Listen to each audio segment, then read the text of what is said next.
বিভৎস বিভৎস সে দৃশ্য। চারিদিকে রক্তের স্রোত, আর মাঝখানে পড়ে আছে ধনঞ্জয় সাহার দেহটা। ঠিক হয়তো 5 মিনিট আগে যে হাসিমকে কথা বলেছিল।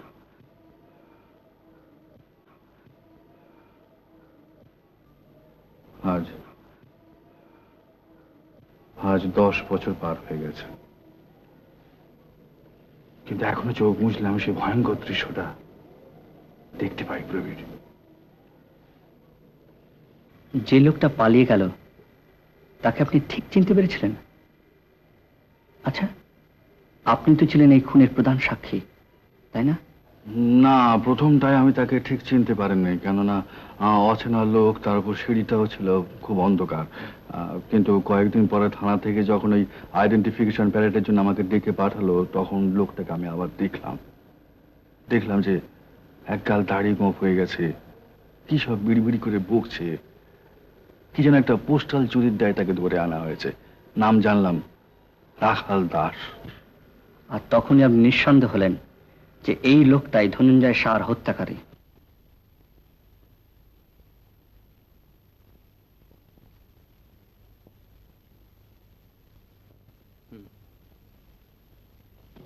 আপনি বলছেন ধনঞ্জয় শাহ খুন হয়েছিল রাত 8টায়? হ্যাঁ, এই কেসের একমাত্র সাক্ষী নির্মলেন্দু রায় ডায়েরিতে তাই বলেছিলেন। আর পোস্টমর্টম রিপোর্টে এই সন্ধ্যে 7টা থেকে রাত 9টার মধ্যে কোনো এক। আচ্ছা মিস্টার সেন, আপনি তো এই কেসটা ইনভেস্টিগেট করেছিলেন, কোন রকম ধস্তাধস্তির চিহ্ন পাননি? না, বরঞ্চ ধনঞ্জয়ের চোখে ছিল একটা বোবা বিস্ময়ের চাউনি। মানে হঠাৎ করেই বোধহয় তাকে আক্রমণ করা হয়েছিল। বাড়ির আর কেউ কিছু টের পায়নি? না, বাড়িতে তো আর কেউ ছিল না। মানে ধনঞ্জয় ছিল বিপত্নী এবং নিঃসন্তান, সঙ্গে থাকতো শুধু একটা ছোকরা চাকর। তাও এই ঘটনার কিছুক্ষণ আগে সে স্টেশনে গিয়েছিল একটা জরুরি চিঠি পোস্ট করতে। ধনঞ্জয় পাঠিয়েছিল তাকে। এক্সকিউজ মি, ওই ছেলেটার কথা সত্যি কিনা নিশ্চয়ই পরে যাচাই করেছিলেন? হ্যাঁ, আরএমএস পিয়ন রামস্বরূপও বলেছিল যে সে ছেলেটিকে স্টেশনে দেখেছিল। রামস্বরূপ প্রয়োজনে মিথ্যে বলে থাকতে পারে। তর্কের খাতিরে পারে নিশ্চয়ই। আচ্ছা, ওই চিঠিটা কাকে লেখা ছিল? ব্যাপারটা কি হয়েছে জানেন? ওই চিঠিটা আদৌ পাওয়া যায়নি। মানে যে ট্রেনে ওই চিঠিটা যাবার কথা ছিল, সেদিন ওই মেল কামরা থেকে অনেকগুলি চিঠি লোপাট হয়ে গেছিল। আপনি বোধহয় মেইল সর্ট রাখাল দাসের কেসটার কথা বলছেন। হ্যাঁ।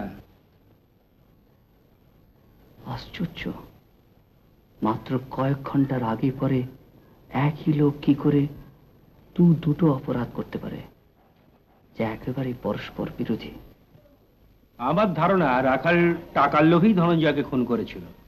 পরে অন্য একটা অপরাধে নিজেকে জড়িত করে প্রথম অপরাধ থেকে সকলের নজরটাকে সরিয়ে আনতে চেয়েছিল।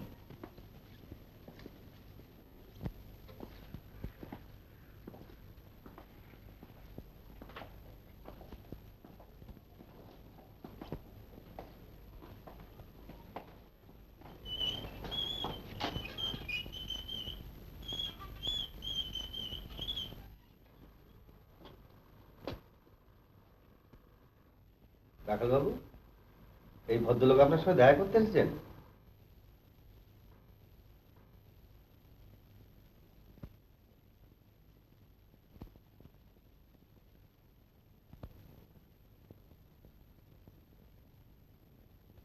দেখুন তো, একে চেনেন আপনি? দেখেছেন কোনোদিন?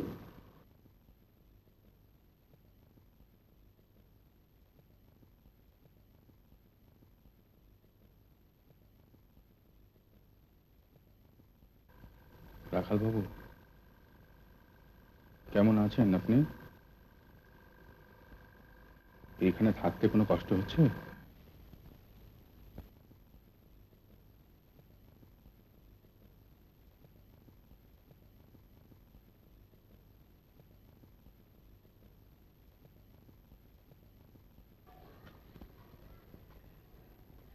রক্ত, রক্ত, রক্ত।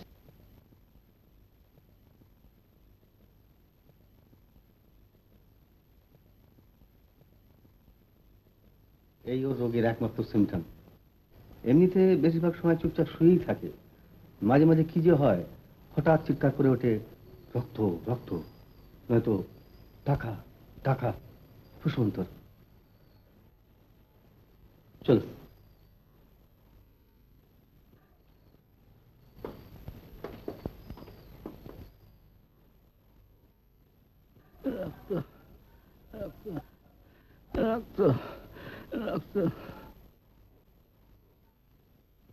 আপনাকে এর আগে তো কোনদিন দেখিনি।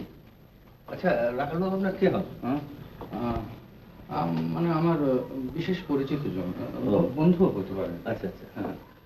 আচ্ছা, এর কি আর কোনোদিন জ্ঞান ফিরে পাবার সম্ভাবনা নেই?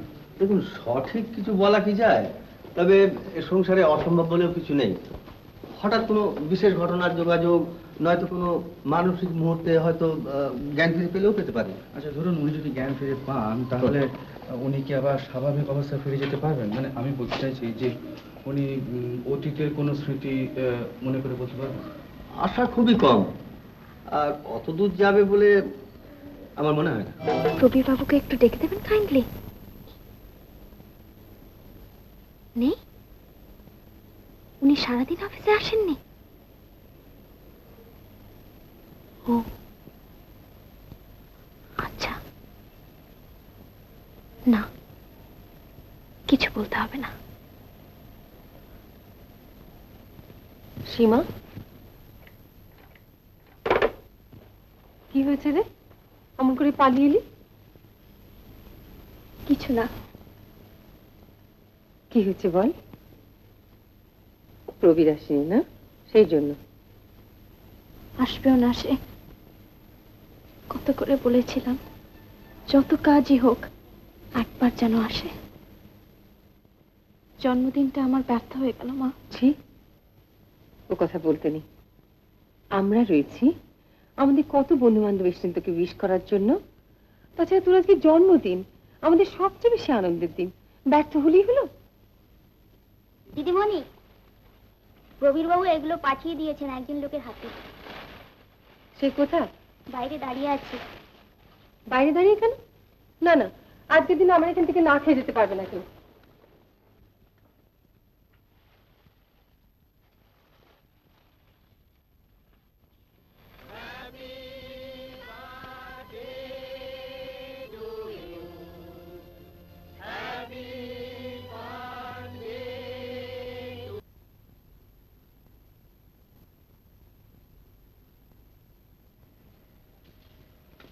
কোথাও একটা বড় ধরনের ক্রাইম হলে তার গন্ধটা যেন বহুকাল ধরে সেখানে থেকে যায়, তাই না? কি জানি, আমাদের তো এ ধরনের কোনো ফিলিংস হয় না। তবে হ্যাঁ, ওইখানটাতেই ধনঞ্জয় সাহা খুন হয়েছিল। পরম নিশ্চিন্ত মনে ওই লোহার সিন্ধুকের সামনে এসে বসেছিল। হাতে ছিল ঠাকুরদাদার আমলের একটি সোনার ট্যাঙ্ক খড়ি। হঠাৎ আততায়ীর একটি ঘায়ে সব শেষ। এই ঘরটাতেই ধনঞ্জয় সুতো, আর এই প্যাসেজটা এদিক দিয়ে ঘুরেই ওই সিঁড়ির ল্যান্ডিং এ গিয়ে মিশেছে। ছোকরা চাকরটা এই প্যাসেজেই সুতো।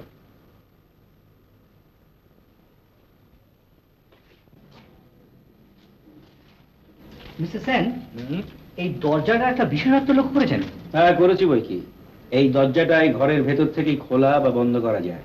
তার মানে ধনঞ্জয়কে শোবার ঘর থেকে গদিতে আসতে হলে পুরো প্যাসেজটা ঘুরে সামনের দরজা দিয়ে ঢুকতে হতো। কারেক্ট। অথচ খুনের ঠিক পরে এই দরজাটাকে আপনারা ভেজানো অবস্থায় পান, বন্ধ অবস্থায় নয়, তাই না?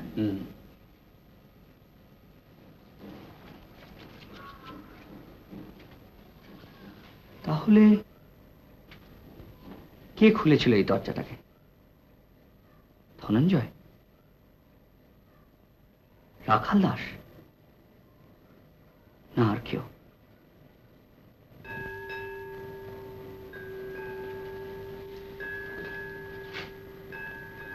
ওটা কি বাজছে? ওটা থানার বেল, প্রত্যেক ঘন্টায় ঘন্টায় বাজে। ধনঞ্জয়ের একটা অভ্যেস ছিল, বেল বাজলেই ঘড়িটাকে মিলিয়ে নেওয়া। মরার মুহূর্তে উনি বোধহয় তাই করছিলেন, হাতে তাই ঘড়িটা ছিল। সম্ভবত তাই হবে। আর ওই বিগুলটা? থানার কাছেই পুলিশ লাইন, কলিং আর কলাফের সময় বিগুল বাজে। ভোর 6টা আর রাত 8টায়। রোজই, হ্যাঁ রোজই।